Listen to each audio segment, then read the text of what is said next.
الحمد لله رب العالمين الرحمن الرحيم مالك يوم الدين إياك نعبد وإياك نستعين اهدنا الصراط المستقيم صراط الذين أنعمت عليهم غير المغضوب عليهم ولا الضالين. بسم الله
اللهم صل على محمد وآل محمد. السلام عليك يا وارث آدم صفوة الله. السلام عليك يا وارث نوح نبي الله. السلام عليك يا وارث إبراهيم خليل الله. السلام عليك يا وارث موسى كليم الله. السلام عليك يا وارث عيسى روح الله. السلام عليك يا وارث محمد حبيب الله. السلام عليك يا وارث أمير المؤمنين عليه السلام. السلام عليك يا ابن محمد المصطفى. السلام عليك يا ابن علي المرتضى. السلام عليك يا ابن فاطمة الزهراء. السلام عليك يا ابن خديجة الكبرى. السلام عليك يا ثار الله وابن ثاره والوتر الموتور. أشهد أنك قد أقمت الصلاة وآتيت الزكاة وأمرت بالمعروف ونهيت عن المنكر وأطعت الله ورسوله حتى أتاك اليقين. فلعن الله أمة قتلتك ولعن الله أمة ظلمتك ولعن الله أمة سمعت بذلك فرضيت به يا مولاي. Please recite a loud salawat. Allahumma salli ala Muhammad wa ala Muhammad. Allahumma salli ala Muhammad wa ala Muhammad. Allahumma salli ala Muhammad wa ala Muhammad. My condolences to all of you for Muharram and for Imam of our time.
ملائكته وأنبياءه ورسله أني بكم مؤمن وبإيابكم موقن بشرائع ديني وخواتيم عملي وقلبي لقلبكم سلم وأمري لأمركم متبع صلوات الله عليكم وعلى أرواحكم وعلى أجسادكم وعلى أجسامكم وعلى شاهدكم وعلى غائبكم وعلى ظاهركم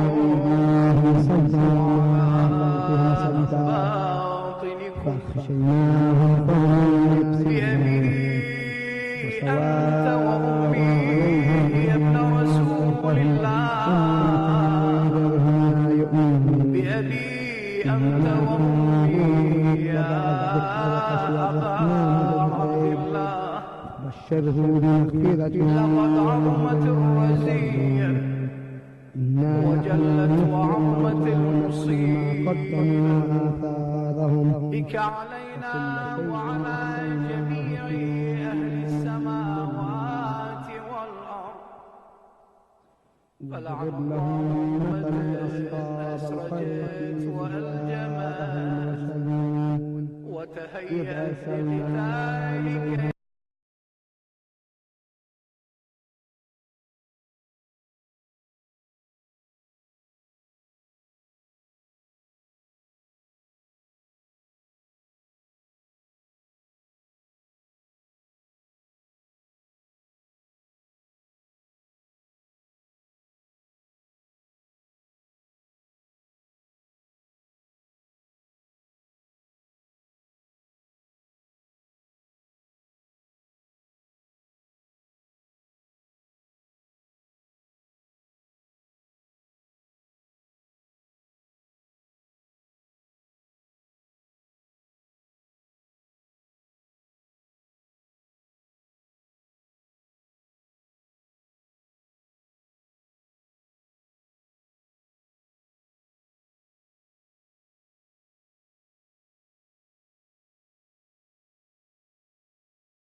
بسم الله الرحمن الرحيم الحمد لله رب العالمين والصلاة والسلام على أشرف الأنبياء والمرسلين سيدنا ومولانا أبي القاسم المصطفى محمد اللهم صل على محمد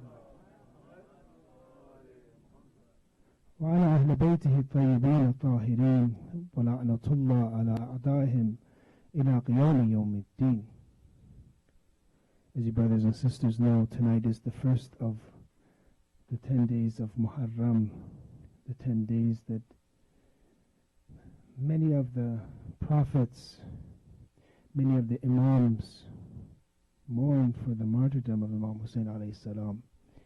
It is a time period for us to benefit truly from.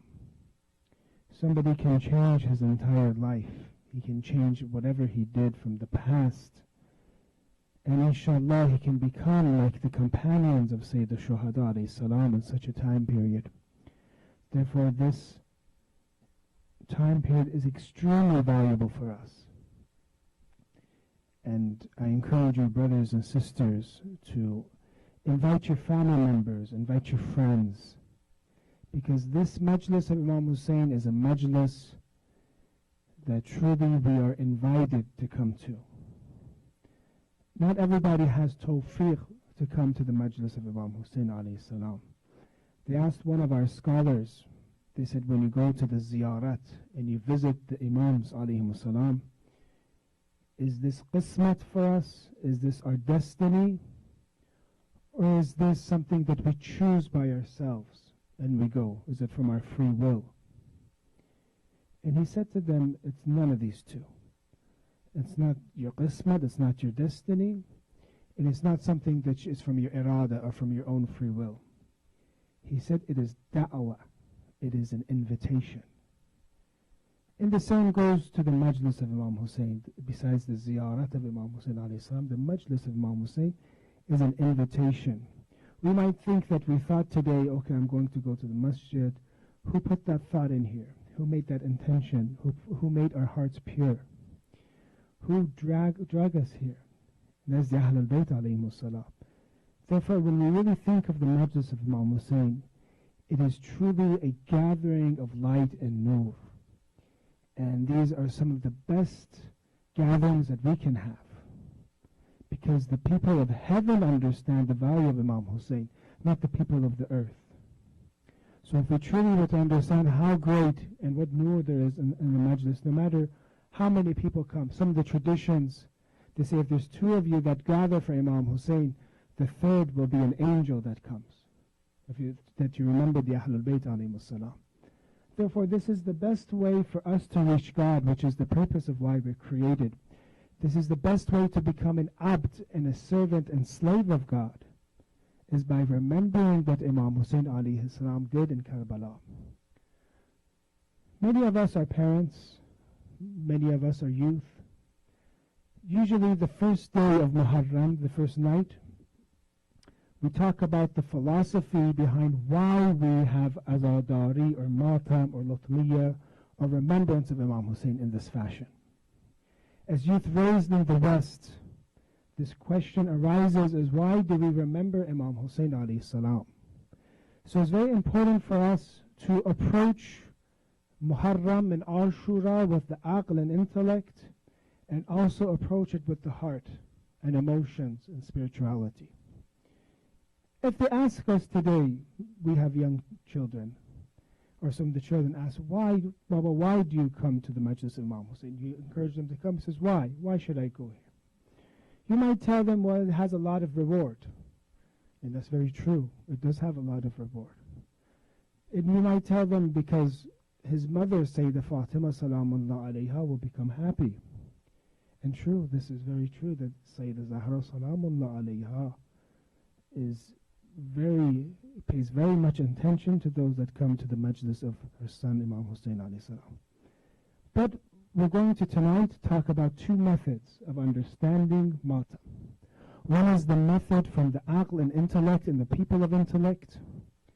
And the other way is the seerah and the way of the prophets and imams alayhi salam.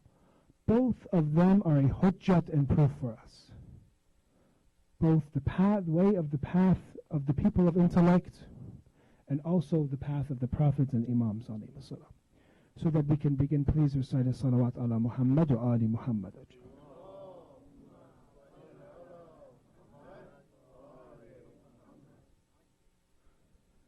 Brothers and sisters, the people of intellect, all societies, all civilizations, when they see somebody that has benefited them, that has contributed to them, they feel in debt to them.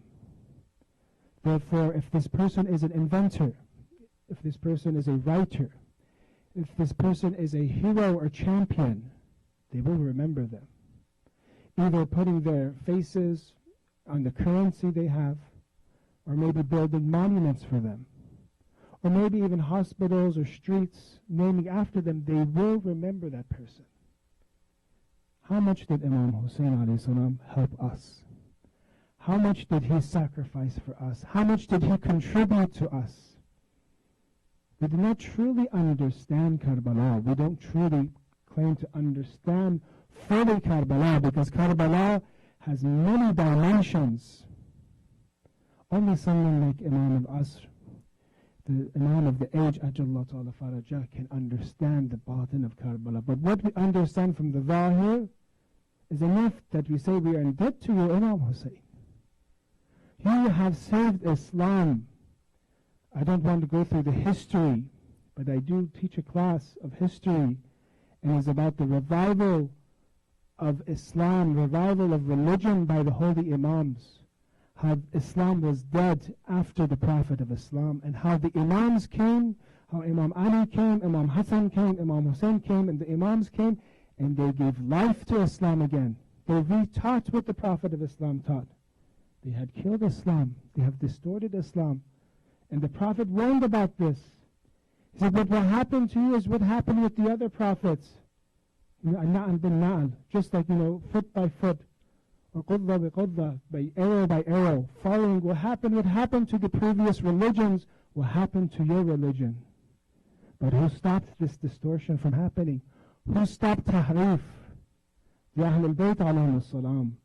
Imam Ali, Imam Hassan, Imam Hussein, and the Imams.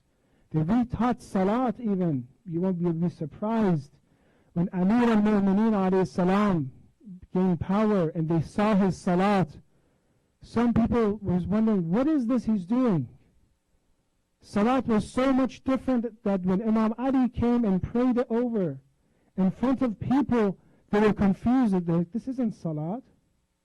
Until 70 people that were in Badr, they call them the Badriyun. To be in the battle of Badr is honor, because you're in one of the first battles of the Holy Prophet when you're outnumbered. The Badriyun came and said, Hada Salatun Nabi. This is the Salatun Nabi actually. This is what has been distorted and lost. Even Salat, when you have narrations in so many sources about how some of the companions used to cry and say nothing was clearer to us than Salat. I swear by God, you have lost, you have ruined Salat. Imam Ali alayhi salam came and retaught Salat. Our Imams came again and retaught Hajj. They retaught as much as they could. Alhamdulillah, the followers learned more. But even from the other sects in Islam, they benefited from the Imams. They gave religion and deen and hayat again to Islam. Therefore, we're indebted to Imam Hussein alayhi salam. We're indebted to Imams. If the Bani Umayyah would have continued, if it was not for the Imams, believe me, we wouldn't even have what we have now. So we are indebted to Imam Hussein because he stood out and made a stance that separated darkness from light.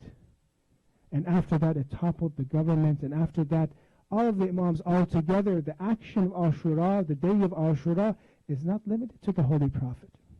It was an event that was planned by the Holy Prophet, by Imam Ali, Sayyidah Fatima. All of them are partners in Ashura. Imam Hassan alayhi salam. And it was executed by Imam Hussein alayhi salam. And preserved by the later Imams, and we'll talk about that. So when we are indebted to a person that has given us so many lessons, besides reviving Islam, taught us sacrifice, taught us how to be strong, taught us how to be patient during trials and tribulations and difficulties, taught us how to perfect our life in terms of goodness and joy, in terms of badness and hardship. In Ziyarat al-Nahi, read, it says the angels were surprised by the patience and the sabr of Imam Hussein alayhi salam. The same angels that complained to God, why did you create Adam? He's going to spill the blood.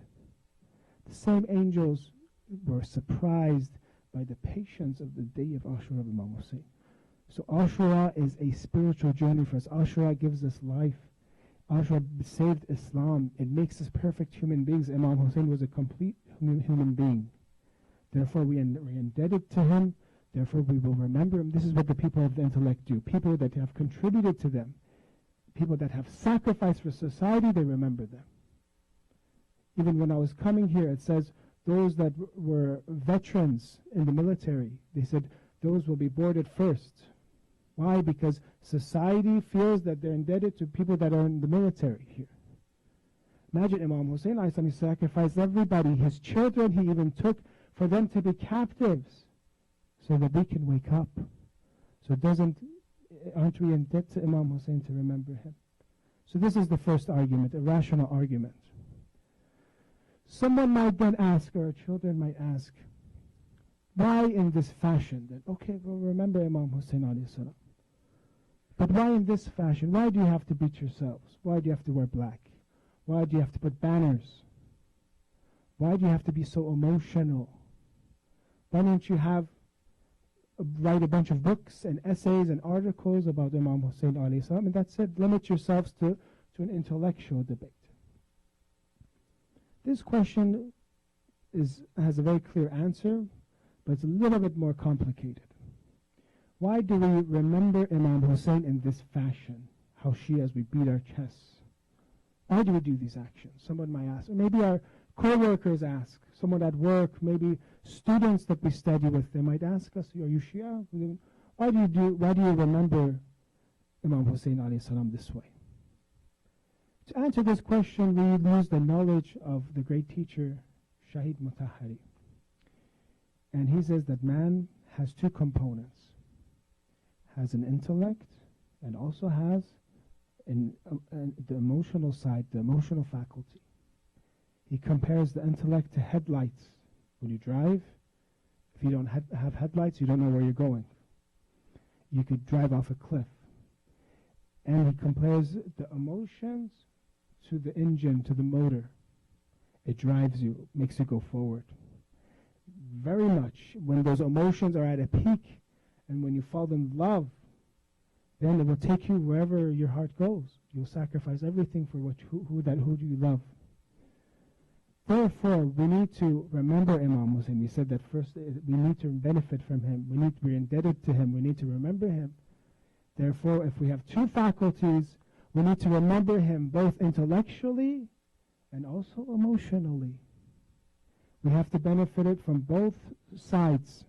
We need to, in other words, reenact and relive Ashura to be able to benefit from it fully. You see, when they remember the maqtal, they recite the maqtal in detail of Imam Hussein. What happened? It's as if you're in the day of Ashura. It's much different than just having a theological debate and talking about general ideas.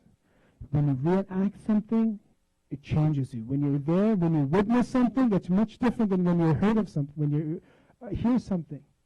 We refer to the verse of the Holy Quran of Prophet Musa alayhi salam.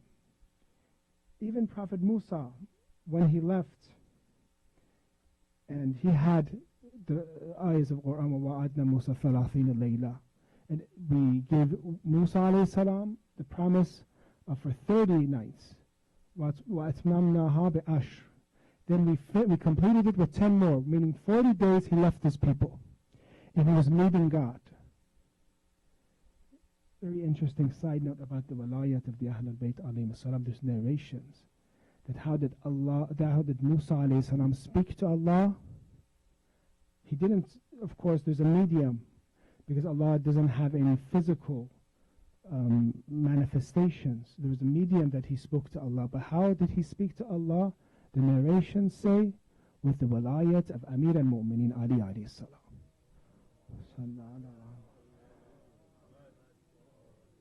the father of Imam Hussein alayhi salam.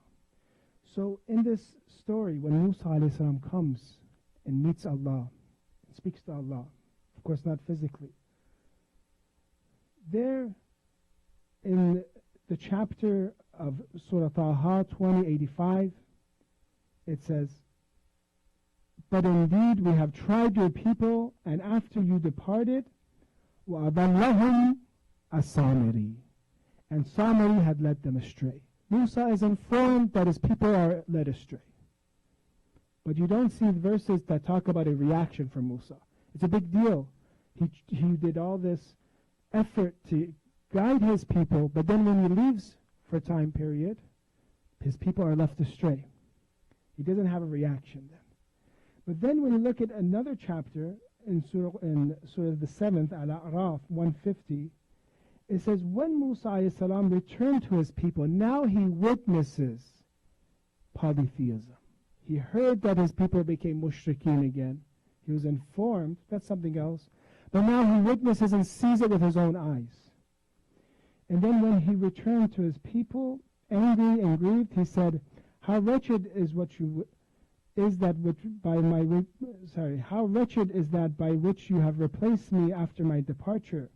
Were you impatient over the matter of your Lord?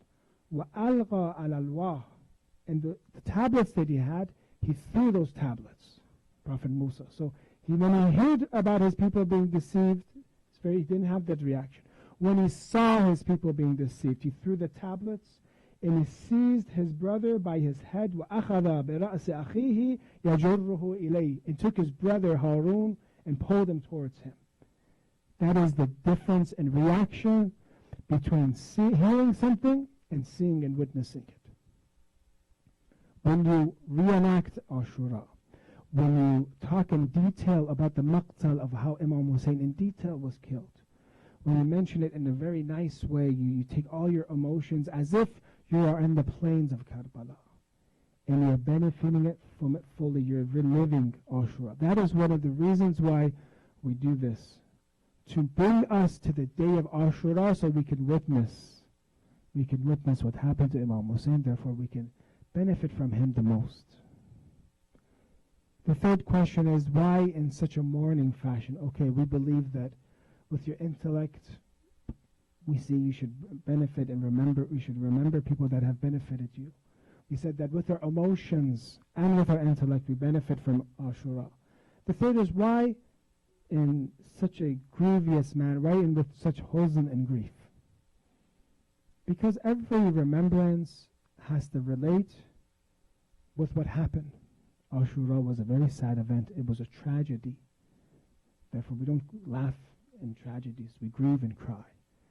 Because Ashura was the day of affliction, the day of pain, and one of the worst pains of the people of the Ard and the people of the Sama that they remember.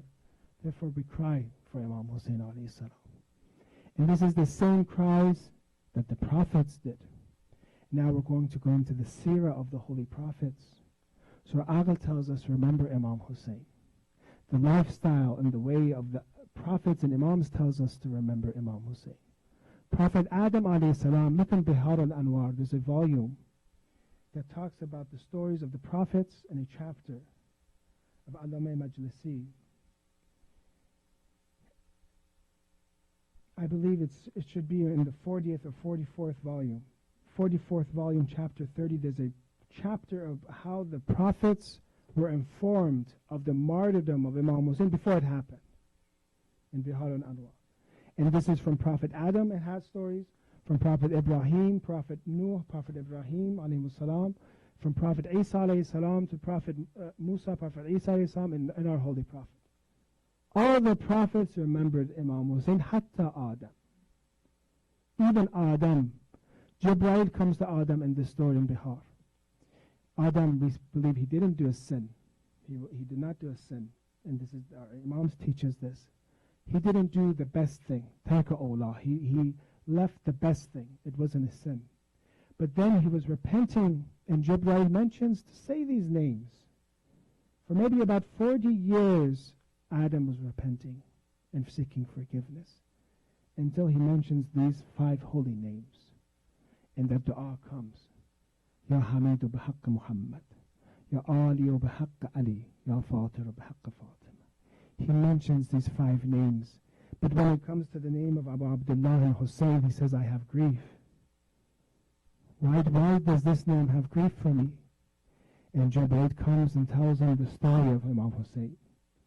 In the narration, Jibreel tells Adam the story of Imam Hussein and tells him that what is this calamity he has? He tells him he will be martyred thirsty, estranged, alone, with few companions. His thirst will be so severe that it will prevent him from seeing the sky.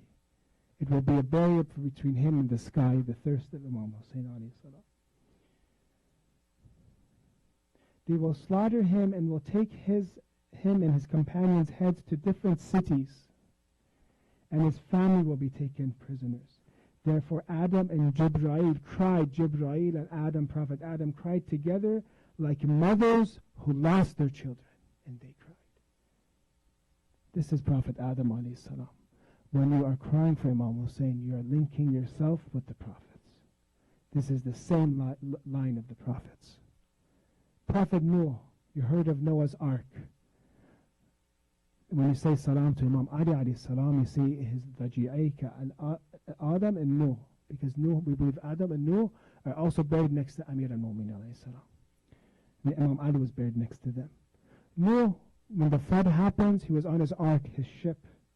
The ship passes the land of Karbala. This is in Bihar. When he passes, it grabs him, the ship. It doesn't release the ship. There, Prophet Noah was wondering what's happening. He's afraid that the ship will break. Therefore, it says, Jibreel descends and explained about the name of the place and the grandson of the seal of the prophets that would be martyred there. Therefore, by the curse of the sevens of the world, sevens of the 7 heavens and the 7 worlds, the worst will kill it, Hussein ibn Ali. Then Prophet Noah began to curse the killers of Imam Hussein. He started cursing Noah, in the tradition, cursed the killers of Imam Hussein, and the ark was released, and then he reaches a mountaintop and rests next to it and saved from the flood. We have so many stories from Prophet Zachariah, and then we have stories from Prophet Isa alayhi salam. This story from Prophet Isa alayhi salam is that he passed Karbala. Isa alayhi salam. Jesus. فجلس عيسى وجلس الحواريون معه فبكى وبكى الحواريون. He was in Karbala, he sat and started crying, and they cried, but they didn't know why he's crying, and they didn't know why they were crying. And they asked Isa alayhi salam, why are you crying? قال أتعلمون أي أرض هذه؟ قالوا لا. They said, no, we don't know what land this is. قالوا هذه أرض يقتل فيها فرخ الرسول أحمد. The son of the Prophet Ahmad will be buried here, will be martyred here, will be killed here. وفرخة حرة طاهرة, and the son of Lady Fatima Salamullah alayha. Then he says a sentence that's very interesting. Shabihati Ummi, she is very similar to my mother Maryam. Fatima Zahra, he talks about her. She's similar to my mother Maryam. وَيُلْحَدُ فِيهَا, and he'll be buried here. So does you hear of Prophet Adam alayhi salam? You hear Prophet Noah, Prophet Isa alayhi salam, crying for Imam Hussein alayhi salam. This is the way of the prophets. Our holy prophet, Jibreel brings dirt, and this is in Sunni sources even, brings dirt of Karbala to him. He gives the dirt to Salama and says, on the 10th of Muharram, my grandson will be martyred. When this turns red, you'll know he has been martyred. Then after Ashura happened, Salama saw the dirt and became red. She understood that Hussein ibn Ali had been martyred. This is in the books of history. Story. Please recite salawat ala Muhammad wa ala Muhammad.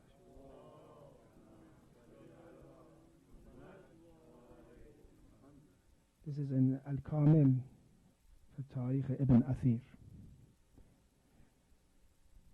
Imam Sajjad, as you know, he after his father was killed. He is one of the 4 people that cried the most. Those that were known as the people of crying, of weeping. He was one of them. One time he saw that a gutter, a person was passing by, and they saw that a gutter was full of water. What water would come down the gutter, like you have rain that comes, and would drain out, and then water would stop, and then again water would flow. Water would stop, and water would flow. So they inquired, what is this? What's happening in the roof? What's happening?